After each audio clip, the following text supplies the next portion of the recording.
स्वतंत्रता का अधिकार है।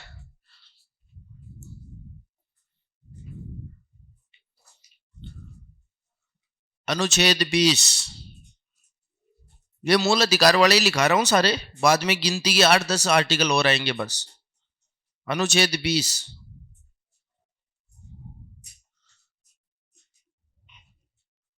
अनुच्छेद 20 है, लिख लो, दोष सिद्धि के संबंध में संरक्षण है। दोष सिद्धि के संबंध में संरक्षण है। दोष सिद्धि के संबंध में संरक्षण।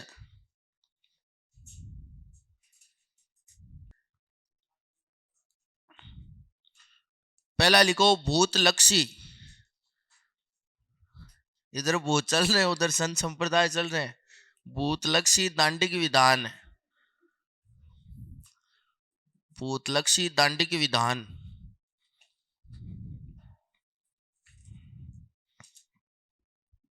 भूतलक्षी दांडिक विधान, दोष सिद्धि के संबंध में संरक्षण, भूतलक्षी दांडिक विधान। बहुत सरल सा है, सुनो। अगर आप कोई वर्तमान में विधि है जो मान्य है उसका उल्लंघन करते हो तो ही सजा मिलेगी। मान लेते हैं कि मान लो कि इस क्लास में बैठ के पढ़ना आज के दिन अपराध नहीं है, लेकिन कल को सरकार या कोई भी विधि ऐसी बने परसों से कि यहाँ इस क्लास में बैठ के पढ़ना कानूनन अपराध है, तो आपको इस आधार पर गिरफ्तार नहीं किया जा सकता कि आप परसों बैठे थे। विधि जिस दिन बनी उस विधि को आप तोड़ोगे तो ये आपको क्या किया जा सकता है, गिरफ्तार किया जा सकता है, वरना आपको गिरफ्तार नहीं किया मतलब पकड़ा नहीं जाएगा। समझ रहे हो बात को? यानी जिस दिन विधि बनी और वो विधि है उसको तोड़ोगे तो कानूनन आपको सजा मिलेगी, वरना नहीं। ये नहीं कि विधि तो बन रही है 2019 में, किसी को पकड़ रहे हैं 2011 में कि 2011 में तूने ऐसे किया था, तो वही है भूतलक्षी दांडिक विधान। जैसे मान लो कि दहेज वाला एक्ट है 1961, अब कोई व्यक्ति को इसलिए गिरफ्तार नहीं कर सकते कि उसको कहेंगे 1955 में तूने ये किया था, क्योंकि 1961 में बनी है वो विधि, उसके बाद के जो अपराध है वो। दूसरा है दोहरे दंड से संरक्षण, दोहरे दंड से संरक्षण, दोहरे दंड से संरक्षण। इसका मतलब है एक अपराध के लिए एक ही बार सजा दी जा सकती है, ये तो आपको ही पता होगा। जैसे एक व्यक्ति ने अपराध किया तो उस एक अपराध के लिए उसको केवल और केवल एक ही बार क्या दी जा सकती है, सजा, दो बार सजा नहीं दे सकते। और तीसरा लिखो स्वयं के विरुद्ध गवाही के लिए, गवाही के लिए बाध्य नहीं किया जा सकता।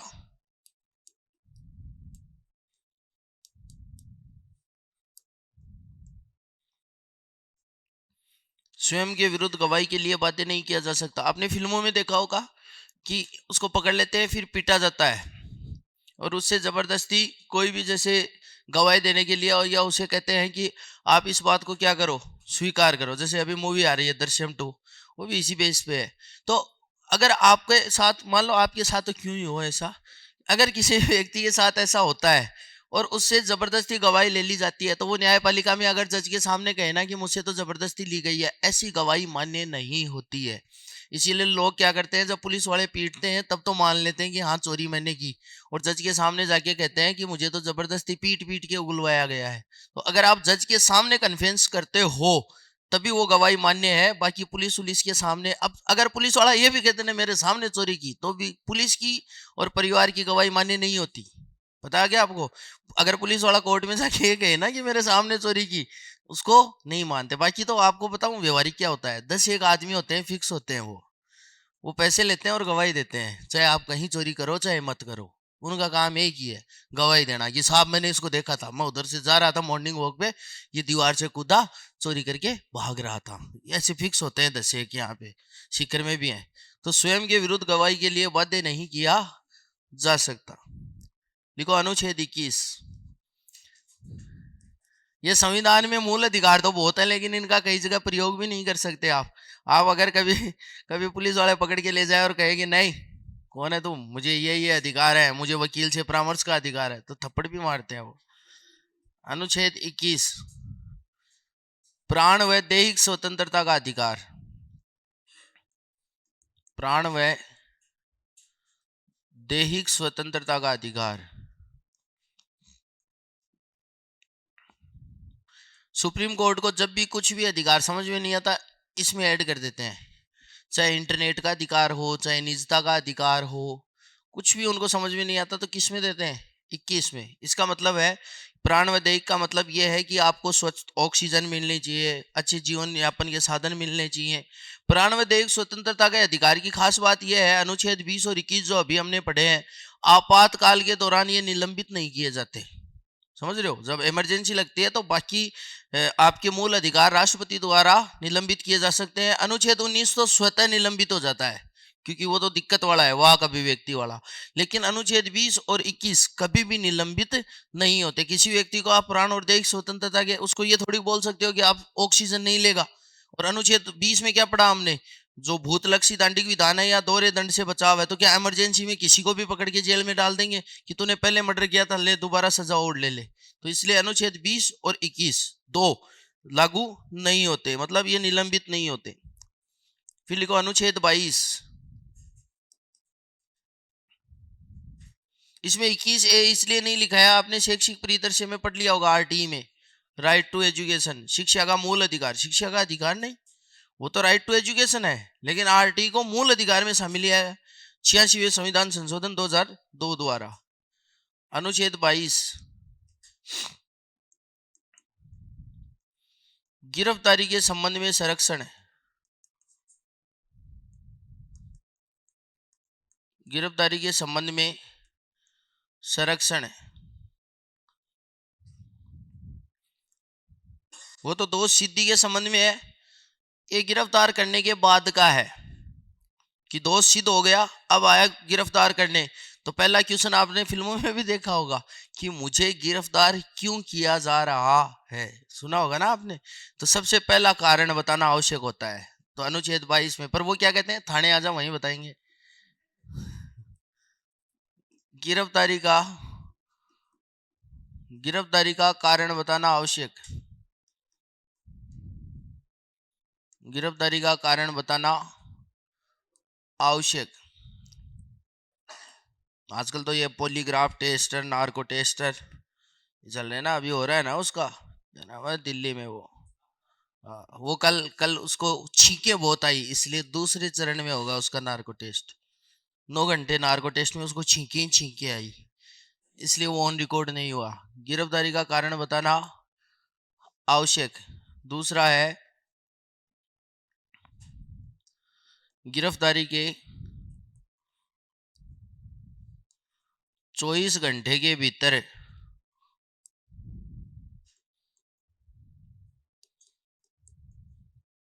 मजिस्ट्रेट के समक्ष प्रस्तुत करना।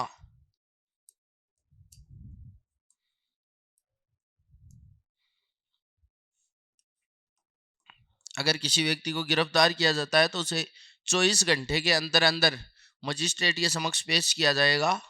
और महिला को तो अनिवार्य रूप से, चाहे छुट्टी का दिन ही हो, मजिस्ट्रेट होता है, जैसे रात को गिरफ्तार किया है तो रात को थाने में नहीं रखा जा सकता, उसको जुडिशियल कस्टडी में भेजा जाता है, पुलिस कस्टडी में नहीं रखा जाता। अगर महिला को गिरफ्तार किया जाता है, जनरली क्या करते हैं, जैसे एसडीएम या डीएम होता है, एसडीएम जनरली मिल जाता है तो उसके घर जाकर उसको पेश कर देते हैं, उसके अपराध को देखता है वो, या तो जमानत दे देता है या कहता है इसको जुडिशियल कस्टडी में भेज दो। तो गिरफ्तारी के चॉइस, इसमें आने जाने का समय शामिल नहीं है। मान लो कि किसी व्यक्ति को गोवा से गिरफ्तार किया तो 2 दिन तो उसको 3 दिन हो सकता है ना ट्रांसपोर्ट में लग जाए सीकर आने में, और वो कहे मेरे तो मूल अधिकार है 24 घंटे के भीतर करो, ऐसा नहीं होगा। कई बार आपने देखा होगा कि 24 घंटे से पहले, मतलब सैटरडे संडे आ जाता है तो कहता है कि 2 दिन बाद ही होगी अब जमानत, तो ऐसा भी हो सकता है। तो गिरफ्तारी के 24 घंटे के भीतर। और तीसरा है वकील से परामर्श का अधिकार। वकील से परामर्श का अधिकार, अगर किसी भी व्यक्ति को गिरफ्तार किया जाता है तो वो कोई भी प्रकार का स्टेटमेंट देने से पहले पुलिस को यह कह सकता है कि मेरा वकील वहां पर उपस्थित होना चाहिए। लेकिन वो थप्पड़ मारते हैं, फिर वो कहता है ठीक है मैं बता देता हूँ। फट्टा रखते हैं, एक निशान तो पड़ते नहीं, दर्द होता है।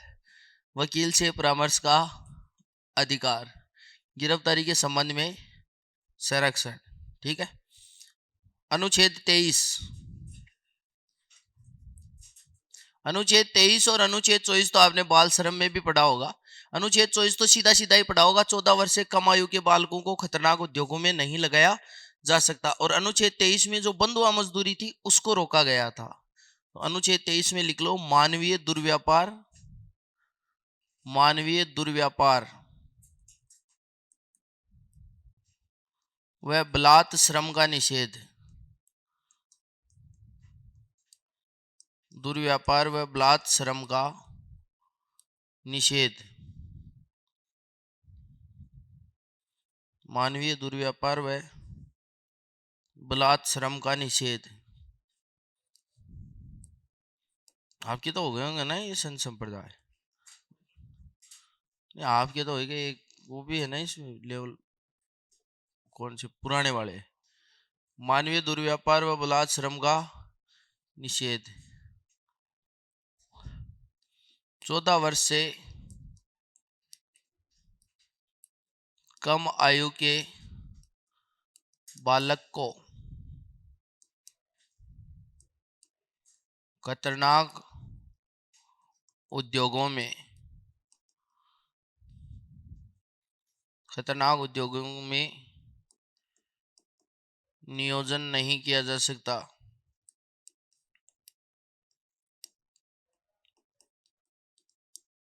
खतरनाक उद्योगों में नियोजन नहीं किया जा सकता।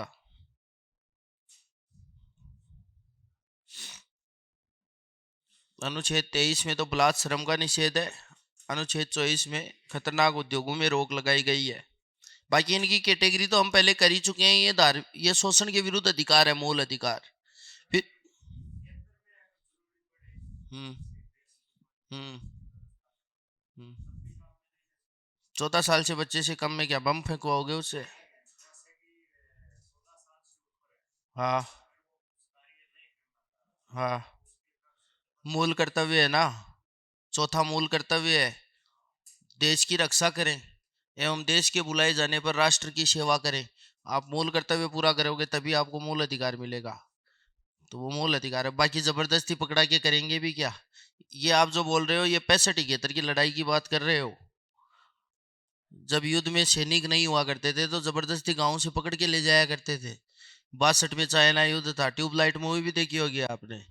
तो 62 में, 65 में, 71 में क्या थे, गांव से पकड़ पकड़ के ले जाते थे। लेकिन वो भी उन्हीं को ले जाते थे जो फिजिकली फिट थे, उनको भी ऐसे देखा जाता था। ये नहीं है कि कोई को भी उठा के ले गए, फिजिकली फिट होते थे और उन अपनी इच्छा से। लेकिन वो पहले क्या होता था, भाग आते थे लोग, क्योंकि जॉब इतनी जरूरी नहीं थी जितनी अब है। अब तो अग्निवीर है फिर भी लोग आर्मी में जाना चाहते हैं, पहले ऐसा नहीं था। पहले भाग आते थे। हमारे गांव में था एक, वो भाग आया था, बाद में उसको लेने आए। पहले आर्मी लेने और आती थी, भाग आता था उसको। हाँ, अभी तो कोई गया तो उसको वहां से डिसमिस कर देते हैं क्योंकि खूब है इनके पास। तो युद्ध में तो जरूरत पड़ती है, आपको पता है, कुक को, स्वीपर को, बाल काटने वाले को, सबको ट्रेनिंग दी जाती है पहले। और जब जरूरत पड़ती है तो उनको भी हथियार देके बॉर्डर पर भेजा जाता है। जब ये कारगिल और ऐसे युद्ध चलते हैं ना, तब जरूरत पड़ती है ना, तो उनको भी भेज देते हैं। वो उनसे, आर्मी वालों से बचने के लिए किसी झोपड़ी में छुपा खेत में, उसको सांप ने काट लिया और मर गया। इससे बढ़िया तो देश के काम आता भाई। तो इसलिए ये 62वें, 65वें, 71वें जो आप बता रहे हो, तो वो मूल अधिकार का हनन नहीं है भाई। वो एक बात बताओ, अगर अगर देश हार जाए युद्ध में तो फिर ले लो मूल अधिकार। अगर कोई वापस आ जाए अंग्रेजों जैसा तो ले लो मूल अधिकार। तो वो तो अपना मूल कर्तव्य है। जब तक आप मूल कर्तव्यों का पालन नहीं करोगे, आप मूल अधिकार लेने के लिए योग्य, मतलब पात्र नहीं हो। अभी मूल कर्तव्यों की भी बात करेंगे। 11 मूल कर्तव्य है, उनमें जो चौथा मूल कर्तव्य है वो यही है कि देश की रक्षा करें और आह्वान किए जाने पर राष्ट्र की सेवा करें। यानी आपको अगर बुलाया जाता है तो आप राष्ट्र की सेवा करो। ऐसे तो राष्ट्र ध्वज, जो राष्ट्र ध्वज है, पहला यही है, राष्ट्र ध्वज का सम्मान करें, राष्ट्रगान का सम्मान करें। अगर आप राष्ट्रगान चल रहा है और अगर आप सावधान खड़े नहीं होते हैं तो इसका मतलब आप अपने फंडामेंटल ड्यूटीज को पूरा नहीं कर रहे, आप मूल कर्तव्य को पूरा नहीं कर रहे। तो अगर आप अपना कर्तव्य नहीं कर रहे तो आपको अधिकार कैसे दिए जाएंगे राज्य द्वारा? यही तो होता है। जैसे घर पे देख लो ना, आप अपने घर के प्रति जो कर्तव्य पूरे करोगे तभी तो घर वाले आपको कुछ जो अधिकार है वो देंगे, वरना थोड़ी देते हैं। आप खुद देख लो, लड़के देख लो, फिर मंगवाओ पैसे घर वालों से। तो कर्तव्य करने ही पड़ते हैं। आप कहोगे नहीं मैं तो नहीं करूंगा कर्तव्य, तब नहीं मिलेंगे अधिकार। अनुच्छेद 25, वो स्पेशल केस होता है भाई। और उसमें भी ऐसे घसीट घसीट के नहीं ले जाते तो कि नहीं मैं तो नहीं जाऊंगा, और उसको पकड़ पकड़ के लेके जा रहे हैं। अनुच्छेद 25, किसी भी धर्म को अपनाने, अंतःकरण की स्वतंत्रता, अंतःकरण की स्वतंत्रता, धर्म का प्रचार करने की स्वतंत्रता।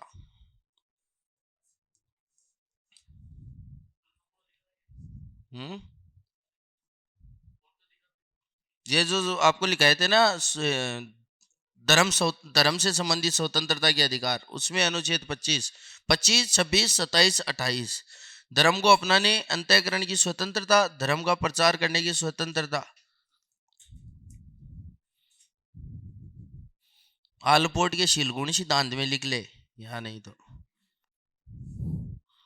धर्म को अपनाने, अंतःकरण, आपको भाग भाग नहीं, वो तो शुरू में ध्यान में रख लेना। 6 मूल अधिकार दिए गए, बाद में अनुच्छेद ध्यान में रख लेना, 2, 5, 4। क्या होता है, मैं ये मूल अधिकार वाले इसलिए करवा रहा हूं आपको, ये सुमेलित करने में यही आते हैं बस। 4 अधिकार दे देगा, 4 सामने अनुच्छेद दे देगा कि सुमेलित कीजिए, इसलिए मूल अधिकार वाले लिखा रहा हूं, ये इंपोर्टेंट है। मूल अधिकार, धर्म को अपनाने, अंतःकरण की स्वतंत्रता, धर्म का प्रचार करने की स्वतंत्रता।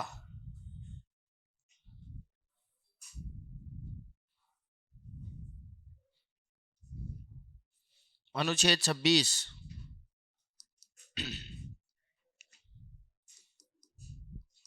धार्मिक संस्था का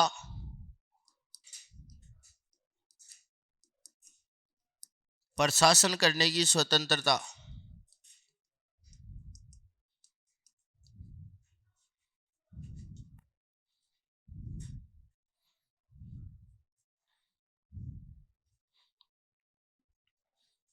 धार्मिक संस्था का प्रशासन करने की स्वतंत्रता।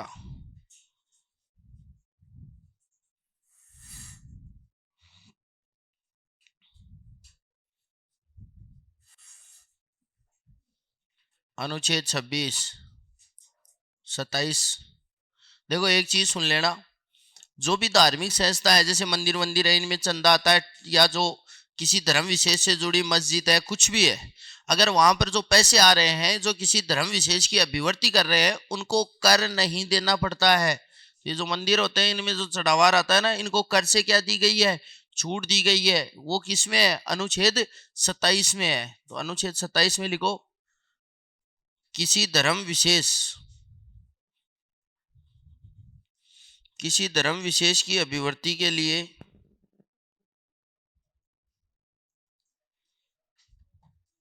किसी धर्म विशेष की अभिवर्ति के लिए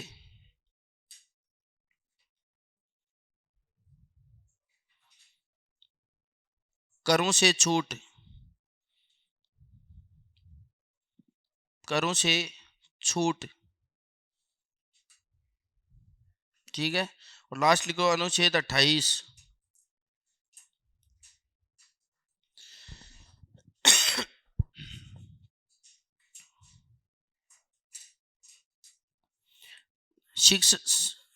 सरकारी शिक्षण संस्थाओं में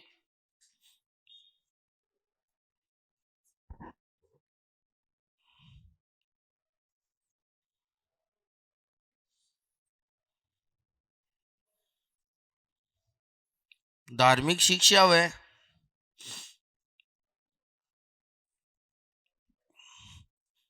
उपासना में, धार्मिक शिक्षा व उपासना में शामिल होने से छूट, शामिल होने से छूट। तो सुनो, इसके बीच में विवाद भी चला था थोड़े दिनों पहले कि कुछ कर्नाटक में विशेष कम्युनिटी ने कहा कि हम वंदे मातरम नहीं गाएंगे। देखा होगा ना, कई बार अखबार में रहता है। हम बचपन में स्कूल जाते थे तो सुबह की प्रेयर होती है, होती है। अगर किसी का अभिभावक ये कह दे, क्योंकि बच्चा तो छोटा है, वो तो माइनर है अभी तक, अगर किसी का अभिभावक ये कह दे कि मेरा बच्चा धार्मिक प्रार्थना में शामिल नहीं होगा, उसको बाध्य नहीं किया जा सकता। अगर वो चाहता है कि मुझे सरस्वती पूजा नहीं करनी तो उसको बाध्य नहीं किया जा सकता। यही तो है भाई धर्म की स्वतंत्रता, यही तो होती है पंथ निरपेक्षता। आपको बाध्य करके थोड़ी किसी धर्म विशेष की पूजा करवाई जा सकती है। तो सरकारी संस्थाओं में जो धर्म संबंधी शिक्षा दी जाती है उसमें आप शामिल होते हो या नहीं होते हो, यह आपका मूल अधिकार है, आपको जबरदस्ती शामिल नहीं करवाया जा सकता। तो अनुच्छेद 25 में अपनाने की स्वतंत्रता, 26 में उनके प्रशासन की, 27 में कर नहीं देने हैं, 28 में शामिल होने की छूट। फिर अनुच्छेद 29 ये अल्पसंख्यकों के लिए है।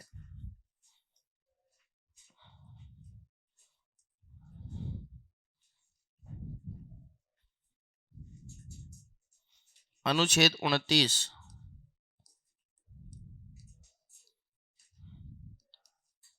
अल्पसंख्यक वर्गों के हितों का संरक्षण।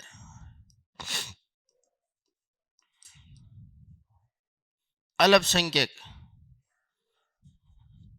माइनॉरिटीज बोलते हैं जिसे, अल्पसंख्यक वर्गों के हितों का संरक्षण लिपि, शिक्षा व संस्कृति के संरक्षण का अधिकार,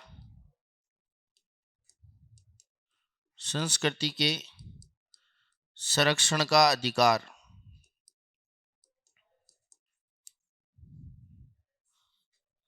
लिपि, शिक्षा व संस्कृति के संरक्षण का अधिकार।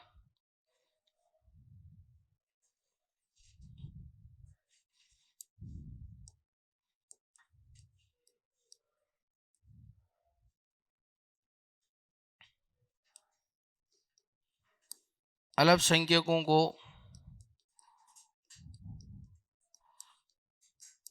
शिक्षण संस्थाएं स्थापित करने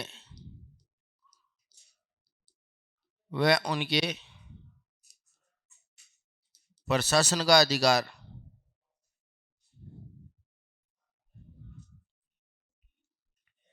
उनके प्रशासन का अधिकार। तो अनुच्छेद 29 और 30 ये जो अल्पसंख्यक वर्ग हैं उनके हितों का क्या किया गया है, संरक्षण किया गया है। बस ये खत्म। एक लास्ट बचा है अनुच्छेद 32, लास्ट है अनुच्छेद 32। अनुच्छेद 31 इसलिए नहीं लिखा कि उसको समाप्त कर दिया गया है, संपत्ति का मूल अधिकार, देखा ना हमने 6 नंबर का। अब लास्ट है अनुच्छेद 32, संवैधानिक उपचारों का अधिकार, संवैधानिक उपचारों का अधिकार।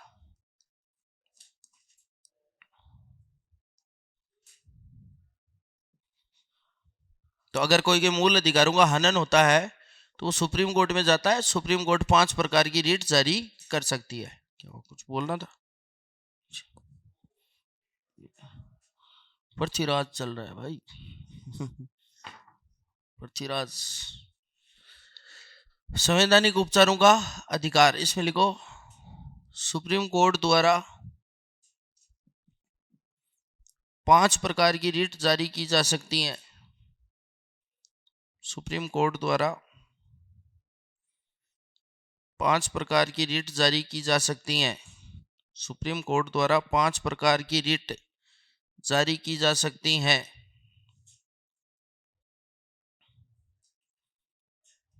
ठीक है। अब मान लो कि किसी व्यक्ति को किसी ने नजरबंद कर दिया या कैद में रख लिया और कोई कारण नहीं है, उसके परिवार वालों को यह भी नहीं पता है कि वो कहाँ है, और उसके परिवार वाले गए सुप्रीम कोर्ट में। अनुच्छेद 226 में हाई कोर्ट भी है, इसमें छोटे कोर्टों में नहीं जा सकते हम मूल अधिकार के लिए, सुप्रीम कोर्ट और हाई कोर्ट। तो अनुच्छेद 32 तो किसके लिए है? सुप्रीम कोर्ट के लिए। और अनुच्छेद 226 किसके लिए है? हाई कोर्ट यानी उच्च न्यायालय। पढ़ा होगा ना उच्च न्यायालय का अपने प्रोविजन। तो 152 से लेकर आपने राज्य सरकार शुरू की थी, जिसमें शुरू में राज्यपाल आता है, फिर विधायिका आती है और फिर न्यायपालिका आती है। तो संवैधानिक उपचारों के अधिकार के तहत जो पहली रीट जारी कर सकता है सुप्रीम कोर्ट, वो है बंदी प्रत्यक्षीकरण।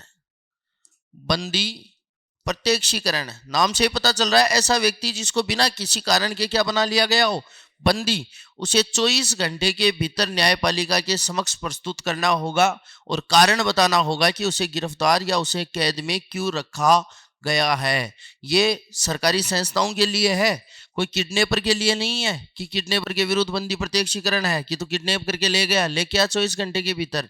नहीं, अगर कोई सरकारी अथॉरिटी वाली एजेंसी ऐसा करती है किसी व्यक्ति के साथ, तो 24 घंटे के भीतर उस व्यक्ति को न्यायपालिका के समक्ष प्रस्तुत करना होगा। कई बार देखा होगा ना, पकड़ के ले जाते हैं, 3 दिन 5-5 दिन तक पता ही नहीं चलता, तो तब उसके परिवार वाले, क्योंकि वो खुद तो कैद में है बंदी, तो उसके परिवार वाले अगर रिट लगाते हैं तो वो सुप्रीम कोर्ट कह सकता है कि 24 घंटे के भीतर उसे प्रस्तुत किया जाए। तो 1 नंबर पे लिखो बंदी प्रत्यक्षीकरण, बस नाम लिखने हैं। कई बार पूछ लेते हैं कौन सी रिट जारी की जाती है या कौन सी नहीं, बंदी प्रत्यक्षीकरण, तो व्यक्ति को प्रस्तुत करना होता है 24 घंटे के भीतर, बंदी प्रत्यक्षीकरण। अब मान लो कि आप किसी अधिकारी के पास गए अपना काम के लिए, या मान लो किसी एजेंसी के पास गए किसी काम के लिए, या वो एजेंसी जो उसके लिए जो नियम बनाए गए हैं, कानून बनाए गए हैं, उसके अकॉर्डिंग काम नहीं कर रही, तब सुप्रीम कोर्ट उस एजेंसी को क्या कहेगी कि आपके लिए जो काम निर्धारित किए गए हैं उन्हें आप ईमानदारी से करिए। तो उसको बोलते हैं परमादेश। नंबर 2 की रीट है परमादेश, यानी परम आदेश। सुप्रीम कोर्ट आदेश देता है कि आप अपने लिए जो कर्तव्य हैं उनको पूरा कीजिए, परमादेश, परमादेश। तीसरे की बात करते हैं।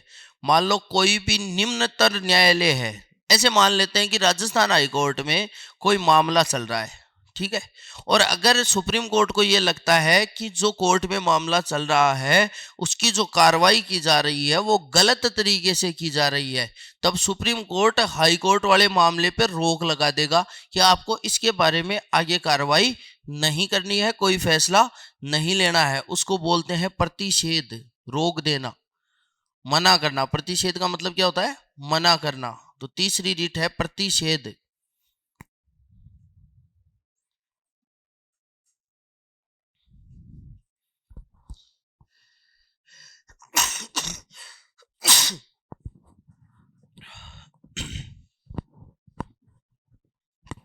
प्रतिषेध। चौथा है उत्प्रेषण। उत्प्रेषण, चौथा है उत्प्रेषण। उत्प्रेषण का मतलब है किसी भी निम्न न्यायालय से उच्च न्यायालय मामले को अपने पास मंगवा सकता है। चल रहा तो है किसी अधीनस्थ में या हाईकोर्ट में, और सुप्रीम कोर्ट इसमें तो मना करता है और इसमें कहता है कि वो मामला आपके बस का नहीं है, कहाँ भेज दो, सुप्रीम कोर्ट में भेज दो, हम अपने आप कार्रवाई कर लेंगे। और पांचवा है अधिकार परीक्षा। अधिकार परीक्षा,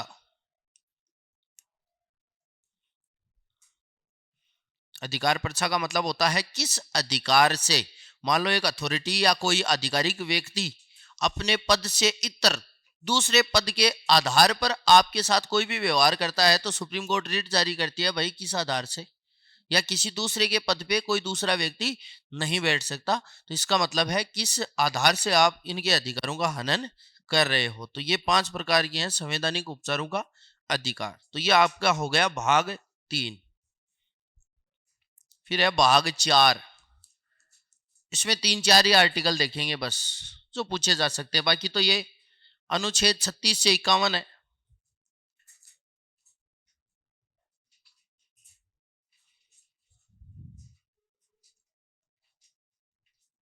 राज्य के नीति निर्देशक तत्व है।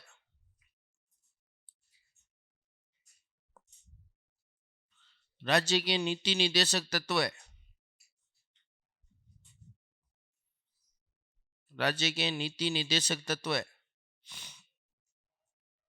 डीपीएसपी बोलते हैं ना, directive principles of state policy. राज्य के नीति निर्देशक तत्व। स्रोत कहां से है इसका? आयरलैंड। कल तो लिखा था राज्य की नीति निर्देशक तत्व कहाँ से लिए हैं? आयरलैंड से। एक दो आर्टिकल जो काम किए हैं, एक तो अनुच्छेद 39,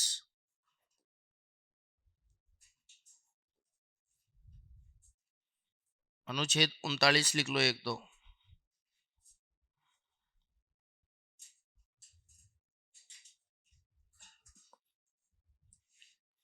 स्त्री व पुरुषों के लिए,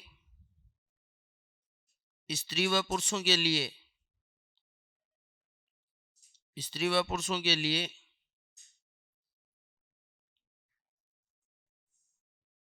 कार्यों के लिए समान अवसर, कार्यों के लिए समान अवसर,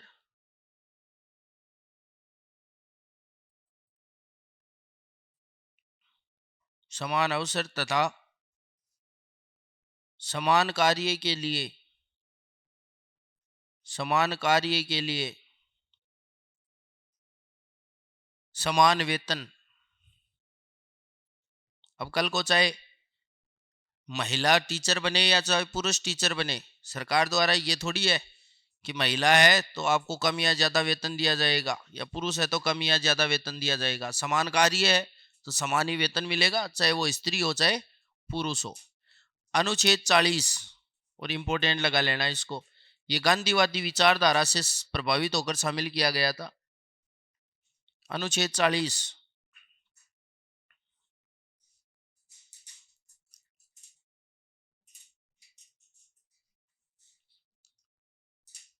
राज्य, राज्य, राज्य का मतलब भारत है यहाँ पे, जिसका एक भौगोलिक क्षेत्रफल हो, जिसकी एक निश्चित जनसंख्या हो, उसको पॉलिटी के अकॉर्डिंग, पॉलिटी में स्टेट नाम ही आता है। राज्य ग्राम पंचायतों के गठन के लिए प्रयास करेगा, राज्य ग्राम पंचायतों के गठन के लिए प्रयास करेगा, के गठन के लिए प्रयास करेगा। तो कल को अगर आपको पंचायती राज पूछ ले कि पंचायती राज को पहले संविधान में या किस आधार पर संवैधानिक दर्जा दिया गया, तो अनुच्छेद 40 को फुलफिल करना चाहती थी सरकार। तो अनुच्छेद 40 में यही तो है कि ग्राम पंचायतों का गठन किया जाए, तभी पंचायती राज को क्या दिया गया बाद में, संवैधानिक दर्जा। तो इस नीति निर्देशक तत्व में जितनी बातें लिखी हैं उन सबको सरकार को पूरी करनी है, लेकिन सरकार बाध्य नहीं है। अगर नहीं कर पा रही तो आप कोर्ट में नहीं जा सकते कि करो ही, समझ रहे हो बात को। तो ये ग्राम पंचायतों के गठन का प्रावधान। फिर लिखो अनुच्छेद 44, जो चर्चा में चलता रहता है। अनुच्छेद 44, समान नागरिक संहिता, समान नागरिक संहिता। अभी सरकार ने घोषणा कर रखी है हम तो समान नागरिक संहिता लागू करेंगे। अभी तक तो फिलहाल एक ही स्टेट में है समान नागरिक संहिता बस, बाकी कहीं नहीं है। गोवा में, गोवा में समान नागरिक संहिता लागू है, वहां पे सबके लिए बराबर कानून बना रखे हैं भाई, वहां की गवर्नमेंट ने। समान नागरिक संहिता वाला राज्य है गोवा। अनुच्छेद 45, क्या आरक्षण कहाँ आ गया समान नागरिक संहिता में? समान नागरिक संहिता का मतलब है कि जितने भी धर्म से संबंधित जितने भी प्रावधान और जितने भी चीजें हैं वो हर व्यक्ति के लिए समान रूप से लागू होंगे। उनकी नागरिकता है, उनके धर्म से संबंधित है, उनके विवाह से संबंधित है, उनके उत्तराधिकारी जो अधिनियम जितने भी कानून बने हुए हैं वो सबके लिए समान है। अब जैसे केंद्र सरकार की कोई नौकरी होगी तो वहां से गोवा से भी तो आएंगे लोग, तो केंद्र में नहीं लागू है अभी तक। अब यूपीएससी की कोई तैयारी करेगा तो उसको तो उसी फेज से गुजरना पड़ेगा ना, ये तो केवल वहां तक सीमित है। बाकी वहां पॉसिबल भी है, अब 2-3 घंटे में तो गोवा में एंट्री करके निकल ही जाओगे। दो तो जिले हैं, उत्तरी गोवा और दक्षिणी गोवा, और बीच में है पणजी। 5-7 एक है वहां पे बीच, बस इतना ही है गोवा। गोवा छोटा सा है, आप देखना मैप में भी देखना ऐसे इतना सा यहाँ है छोटा सा गोवा। तो लिखो जाना अभी एग्जाम के बाद आप लोग। अनुच्छेद 45, वहां गर्मी सर्दी एक सी रहती है भाई, वहां पे 12 महीने एक जैसा सा ही मौसम रहता है। अभी कैसे ठंड होगी समुद्र के किनारे, मूर्ख है, पूरे दक्षिणी भारत में कहीं नहीं होती ठंड। अनुच्छेद 45, समान रहता है मौसम, 1-2 डिग्री का फर्क पड़ता है। पानी की एक विशेष बात होती है, आपने पढ़ा भी होगा, पानी धीरे धीरे गर्म होता है, धीरे धीरे ठंडा होता है, जलवायु में भी पढ़ा होगा। तो जो समुद्री तट वाले हैं ना, ये तमिलनाडु, बेंगलोर चले जाना आप, आपको 12 महीने, बंबई देखते हो ना आप, मुंबई, तो वहां पर एक जैसा सा ही मौसम रहता है, थोड़ा बहुत फर्क पड़ता है जैसे सुबह के समय, बाकी और फर्क नहीं पड़ता। अनुच्छेद 45 लिखो। अच्छा, तू ये सोच रहा है कि वहां रजाई लेके जाए? गर्मियों में जाना है तो शिमला जाना, उधर क्यों जाना? अनुच्छेद 45, तू चल गया लगता है, रोड तो चलती चलती खत्म हो जाती है तुम्हारे उधर। अनुच्छेद 45 में लिखो 0 से 6, 0 से 6 आयु वर्ग, 0 से 6 आयु वर्ग के बच्चों के लिए पोषण व स्वास्थ्य की देखभाल, पोषण व स्वास्थ्य की देखभाल। और जो भी जाने का प्लान बनाए ना, एक मेरी पर्सनल राय है, अकेला जाना। पोषण व वहां जाके पता चल जाएगा अकेला क्यों। पोषण व स्वास्थ्य की देखभाल, यहीं से किसी को साथ ही लेके जाना है तो गोवा ही क्यों जाना, यही ठीक है फिर तो। पोषण व स्वास्थ्य की देखभाल। अनुच्छेद 50, अनुच्छेद 50, अनुच्छेद 50, कार्यपालिका का न्यायपालिका से पृथक्करण, कार्यपालिका का न्यायपालिका से पृथक्करण, कार्यपालिका का न्यायपालिका से पृथक्करण,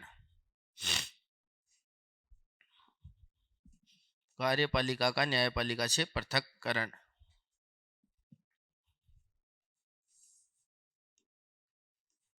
अनुच्छेद वे लिखो भाग 4A, भाग 4A, मूल कर्तव्य, मूल कर्तव्य, 42वां संविधान संशोधन 1976 द्वारा शामिल, मूल संविधान में नहीं थे मूल कर्तव्य, बाद में शामिल किए हैं।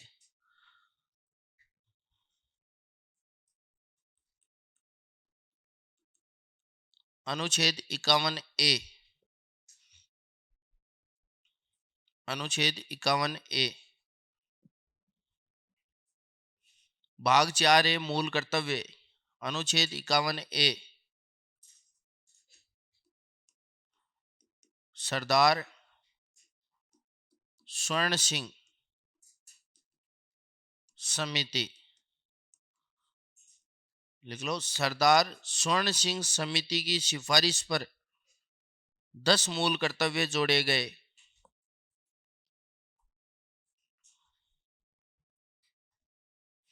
सरदार स्वर्ण सिंह समिति,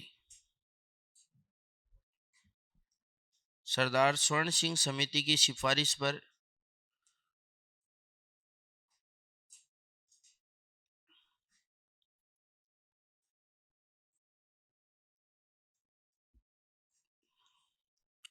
10 मूल कर्तव्य जोड़े गए, जोड़े गए तथा वर्तमान में 11 मूल कर्तव्य हैं, 11 मूल कर्तव्य हैं, 11वां मूल कर्तव्य, 11वां मूल कर्तव्य 86वें संविधान संशोधन, 86वें संविधान संशोधन 2002 द्वारा जोड़ा गया, 2002 द्वारा जोड़ा गया। ये भी पढ़ते हो आप, वही है, अनिवार्य और निशुल्क। वहां तो बच्चों के लिए मूल अधिकार है, यहाँ अभिभावकों के लिए मूल कर्तव्य है कि अपने बच्चों को। पहले अनुच्छेद जो 45 है ना, उसमें था ये 6 से 14 नीति निर्देशक तत्व में, तो वहां तो इसको 0 से 6 कर दिया और यहां से उठा के इसको मूल अधिकार में शामिल कर लिया। अब कई बार क्या होता है, मूल कर्तव्य पूछ लेता है वो ऐसे क्रम से, तो आपको मूल कर्तव्य की बेसिक बेसिक एक एक दो दो कीवर्ड ध्यान में रखने हैं। पहला, ऐसे कर लो ना, इससे आपको याद भी हो जाएंगे। ऐसे आपको ध्यान में रखना है एंथम कीवर्ड। एंथम, एंथम यानी राष्ट्रगान। तो पहला ए में लिखो ए, ये कीवर्ड के रूप में है, बस याद रह जाएगी ए से एंथम, बस कीवर्ड ध्यान में रखना है। बाकी तो वो लाइन कितनी लंबी लिख के देते आपको क्या फर्क पड़ता है। आपको तो राष्ट्रगान और राष्ट्र ध्वज देखना है उस लाइन में, उसके प्रति सम्मान रखना है, ये है पहला मूल कर्तव्य। तो पहला मूल कर्तव्य लिखो, राष्ट्रगान राष्ट्र ध्वज आदि के प्रति सम्मान। राष्ट्रगान राष्ट्र ध्वज आदि के प्रति सम्मान। आप एंथम याद रख सकते हो, एबीसीडी से याद रख लेना, ये 10 मूल कर्तव्य, 11वां आपको पता ही है, इसे एंथम माइंड में रखना आप। तो बी से लिखो भगत सिंह।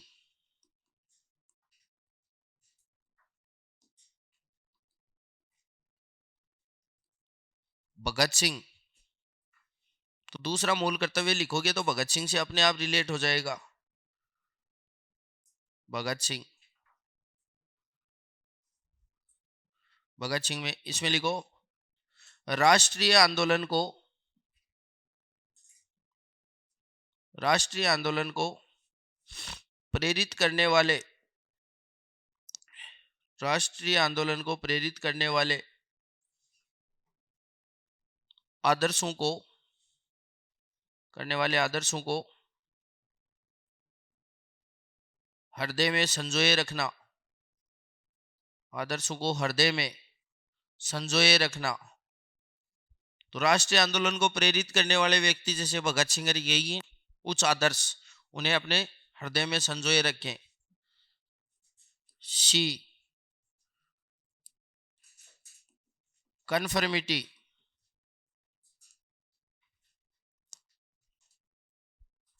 तीसरा सी लिखो कन्फर्मिटी।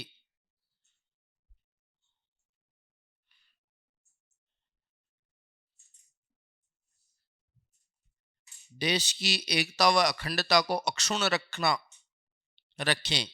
देश की एकता व अखंडता को अक्षुण्ण, अक्षुण्ण रखें।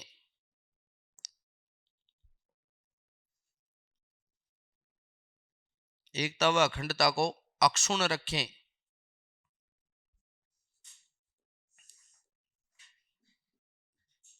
डिफेंस, डी से डिफेंस,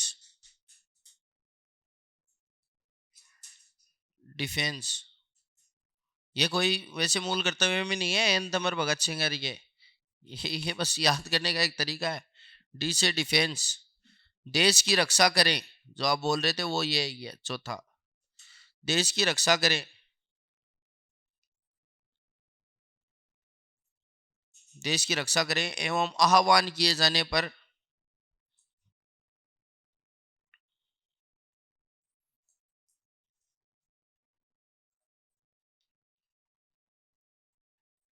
राष्ट्र की सेवा करें।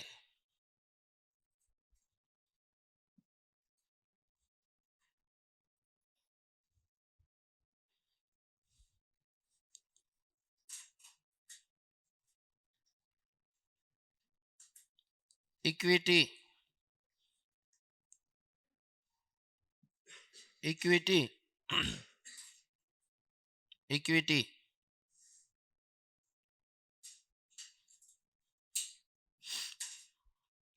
भ्रातृत्व की भावना का विकास करें। भ्रातृत्व की भावना का विकास करें। आपको बस कीवर्ड याद रखने हैं, इनको पूरे मूल कर्तव्य रटने नहीं है। कीवर्ड से क्या होगा, अगर पूछ लिया, कई बार क्या होता है क्रम देते हैं कि मूल कर्तव्यों का क्रम है, 4 मूल कर्तव्य लिख देता है, फिर ऑप्शन देता है 1 2 3 4, 3 2 1 4, ऐसे कि कौन सा किस नंबर पे आएगा। एफ, एफ है फाइन कल्चर।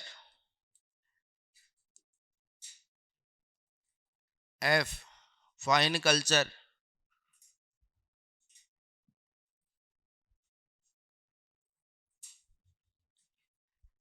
हमारी सामासिक गौरवशाली परंपरा को समझें। सामासिक गौरवशाली परंपरा को समझें।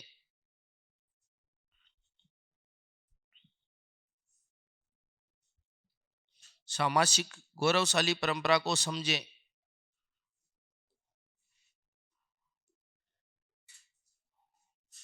ग्रीनरी, जी से ग्रीनरी।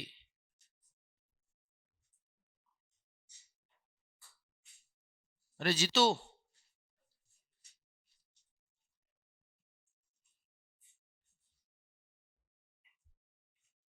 H humanity. ग्रीनरी में लिखा नहीं क्या? प्राकृतिक पर्यावरण की रक्षा करें। प्राकृतिक पर्यावरण की रक्षा करें। प्राकृतिक पर्यावरण की रक्षा करें।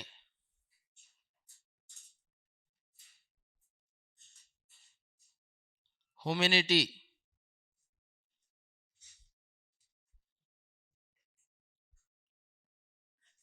वैज्ञानिक चिंतन व मानवतावाद। बस इतना लिख लो, वैज्ञानिक चिंतन व मानवतावाद।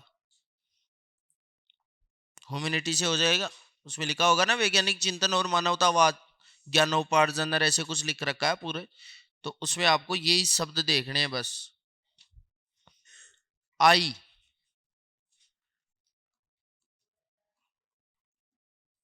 Indian property. इंडियन प्रॉपर्टी,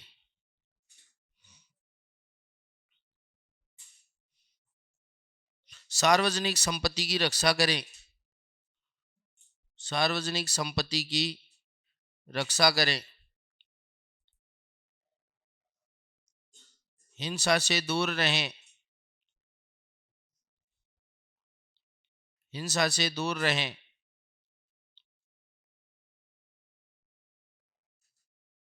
हिंसा से दूर रहें।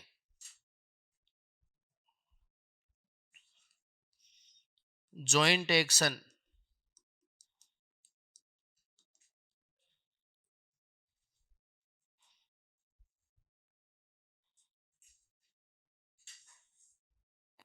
जॉइंट एक्शन,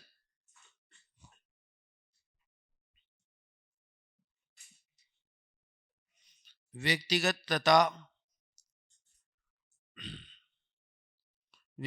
तथा सामूहिक प्रयास करें। व्यक्तिगत तथा सामूहिक प्रयास करें। वह उत्कृष्टता की ओर बढ़े। वह उत्कृष्टता की ओर बढ़े। उत्कृष्टता की ओर बढ़े। उत्कृष्टता की ओर बढ़े। हो गया? तो ये हो गया आपके 10। ऐसे एंथम माइंड में रख लेना। एंथम, राष्ट्रगान, राष्ट्र ध्वज। बी भगत सिंह, जो राष्ट्रीय आंदोलन को प्रेरित करने वाले तत्व है। कन्फर्मिटी, अक्षुण्ण रखे। डी डिफेंस, रक्षा का नाम आ जाएगा। ई इक्विटी, भ्रातृत्व की भावना, समान भ्रातृत्व की भावना। एफ फाइन कल्चर, ये सामाजिक गौरवशाली परंपरा। जी से ग्रीनरी, प्रकृति पर्यावरण, मानवतावाद, सार्वजनिक संपत्ति और सामूहिक प्रयास। बस ये हो गए आपके मूल कर्तव्य।